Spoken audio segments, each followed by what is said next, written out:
Bom dia, companheiras e companheiros. Eu sou a Eleandra, sou do Rio Grande do Sul, sou servidora pública federal da base da Condicef. Primeiro, queria saudar a realização dessa conferência. Acho que ela afirma esse desafio estratégico que referia a Jandira no início, que é afirmar a centralidade que tem a luta sindical nesse momento, nessa conjuntura, né, e a centralidade que tem a construção orgânica com nitidez programática da articulação de esquerda na luta sindical. Então, primeiro isso.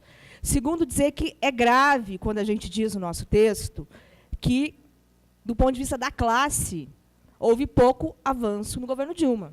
Por que é grave? Porque é duro isso, né? E aí, assim, estava lembrando antes, o que marcou o governo Dilma? Começa fazendo enfrentamento, em tese, ao capital financeiro, mas assim, o maior sinal foi as desonerações, né? As desonerações da folha de pagamento. Então, de fato, é diferente. A gente pode avaliar qual é a circunstância da conjuntura em relação ao segundo governo Lula, que é um governo de mais avanço, mas, de fato, eu acho que a gente tem que tirar um pouco mais de decorrência dessa afirmação que nós fazemos, porque eu acho que ela, de fato, ela é correta, né, mas assim, ela é muito significativa, né, quando a gente diz isso, assim, que houve pouquíssimos avanços para a classe. Então, acho que a gente tem que debater melhor isso, porque ela tem uma decorrência importante. Queria dizer assim, que, no caso, por exemplo, para citar, no caso do Serviço Público Federal, em 2012, nós fizemos uma greve geral, e que tem indicativo, inclusive, de aprovar indicativo de greve na semana que vem. Por quê? Porque a posição do Ministério do Planejamento era dizer que não existia possibilidade de fazer negociação. Vamos falar em português claro, isso tem um nome, isso chama-se arroxo, certo? E aí, assim, aí precisa ter, tem que ter greve, então, assim, então, de fato, tem dificuldades significativas. Eu queria falar aqui em relação à questão da indústria, que acho que o nosso texto coloca isso muito bem, que acho que é um debate que nós temos que fazer. A importância que tem, principalmente nesse momento de crise, a indústria no Brasil, e por que nós achamos que não dá para ter essa política de juros que o governo tem praticado. Então, assim, acho que esse é um debate que o nosso texto ele trabalha de uma forma muito bem, muito nítida, né, que é o debate da conjuntura geral e que é o debate da política econômica, né? E que tem relação direta com o tema da indústria, do desemprego, enfim, e do debate que a gente já fez um tempo atrás em relação às desonerações. Eu acho que tem alguns debates que nós temos que aprofundar do ponto de vista mais dos ramos que nós atuamos, né? Por exemplo, nós temos um monte de companheiro, principalmente da juventude, que hoje é servidor das universidades.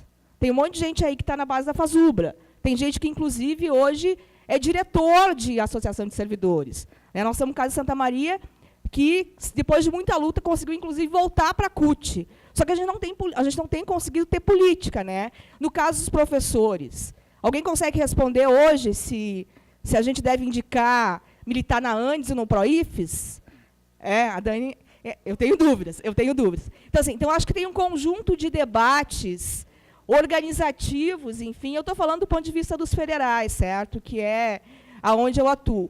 Mas eu acho que tem algumas questões que a gente precisa também, se não conseguir encaminhar aqui, mas identificar esses ramos para a gente conseguir, no próximo período, ter uma atuação unificada, até porque a gente tem militância nesses setores. Aí eu queria falar o seguinte, uma outra coisa que eu lembrei em relação ao governo da Dilma, né? Tem a questão da 151, que era simples, nós ficamos felizes,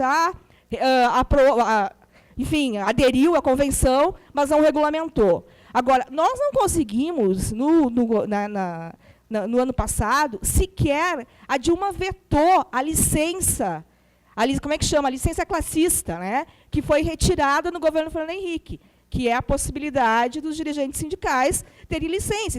Isso é um direito que nós perdemos no governo Fernando Henrique. Em pleno processo eleitoral, com greve da FASUBRA, com greve de outros setores, simplesmente a Dilma vetou, certo? Então, assim, isso é um pouco dessa dificuldade que está colocada. Então, eu acho que queria apontar esses temas e acho que nosso texto tem bastante conexão, digamos assim, né, dessa centralidade que tem a gente afirmar a política sindical, mas não é qualquer política sindical, é uma política sindical vinculada a uma estratégia, certo, de construir as reformas estruturais que nós achamos que é necessário fazer no médio prazo para ter alguma possibilidade, né, de acumular força e, nesse momento, inclusive, de não ter golpe, né, porque as coisas, inclusive, estão nesses termos. Então, só queria pontuar isso e dizer, por fim mesmo, que, então, agora, semana que vem, os federais, né, Ismael, tem a partir do dia 7, então, a luta contra o PL, tem plenária, tem plenária da Conticef na sexta, tem uma pauta unificada, que é ajuste linear de 27%. Tem uma tentativa de negociação coletiva junto com o Ministério do Planejamento e existe essa possibilidade de indicativo de greve. Se tem os 30 segundos, quero dizer o seguinte. No ano passado, houve, por exemplo, na base da Conticef, uma radicalização muito grande em relação à Dilma. Era impossível, inclusive, falar da Dilma. Até por conta do conjunto, o governo disse que ia resolver as cláusulas sociais, que são os abonos, enfim, que estava para resolver, que não mexia, mas nem isso conseguiu fazer. Só que aí o que aconteceu? A Confederação, por exemplo, mandou, se dirigiu a todos os candidatos a presidente da República.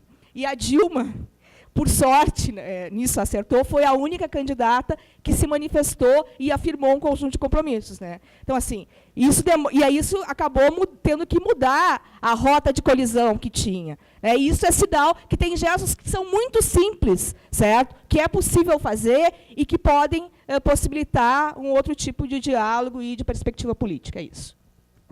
Obrigado, Leandra. Próximo é Somacal. A minha avaliação, alguns elementos nessa conjuntura na questão sindical, se refere ao seguinte. Nós vínhamos, nos anos do governo Fernando Henrique, com uma incidência muito grande no país da inserção das políticas neoliberais. E aí nós conseguimos, na época, inclusive, rechaçar as tentativas de ingresso nesse país da ação estrangeira através do processo de privatização que estava em curso. Lembram-se bem da luta que nós fizemos enquanto PT, enquanto CUT, da ALCA, que estava presente nos ameaçando.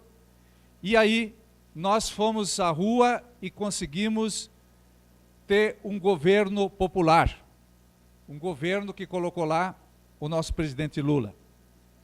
Pois bem, nós achávamos que os tentáculos da onda neoliberal que privatizou, que colocou nas mãos dos trabalhadores e da população um celular e que fez cada vez mais o trabalhador olhar para dentro de si e menos para o coletivo, para os seus direitos. Isso cria, no contexto das organizações dos trabalhadores, daqueles segmentos que se reúnem na luta social, na luta dos trabalhadores, um refluxo na tentativa de olhar o coletivo e ver a importância que tem a conscientização dos direitos que nós precisamos avançar e conquistar. E no governo do presidente Lula e no governo da presidente Dilma, nós tivemos, sim, alguns avanços sociais significativos que dialogaram com a luta da classe especialmente mais baixa. Nós tiramos as classes D e E da pobreza, ou minimizamos a pobreza quando 20 milhões ascenderam de classe e quando especialmente nós mexemos com o valor do salário, fazendo com que o salário, lembram-se, era $100 e nós garantimos que o salário melhorasse. E hoje os trabalhadores têm um salário melhorado. Mas também, não foi só nesse aspecto que melhoramos, com as políticas do nosso governo, como o direito à moradia, implementamos uma política acertada no Minha Casa Minha Vida, que conseguiu dar o direito à habitação a muitos trabalhadores. E também com as políticas sociais, como, por exemplo, a política acertada na área da educação, permitimos, através, inclusive, da política de cotas, que muitos trabalhadores pudessem ascender ao espaço na universidade. Estas são conquistas. Mas eu quero dizer, aquela ideia de que o germe neoliberal se desfez não é verdadeira. Ele continua presente nas cabeças das pessoas, no processo individualista que as pessoas constroem e no olhar menos solidário e coletivo. E quando eu digo olhar menos solidário e coletivo, ele se expressa, por exemplo, na baixa sindicalização dos trabalhadores que nós temos, e se expressa também na falta de consciência, e aí eu acho que o nosso governo falhou nesse aspecto, no sentido de garantir o direito, mas não trabalhar a consciência dessas pessoas que garantiram a sua casa, o seu estudo, sabendo o que significa isso e sabendo o risco que isso tem se as políticas forem modificadas. Nós temos, portanto, avanços, mas temos também o desafio de poder olhar as nossas organizações e poder recuperar o poder de mobilização que hoje está, na minha avaliação, num processo de refluxo.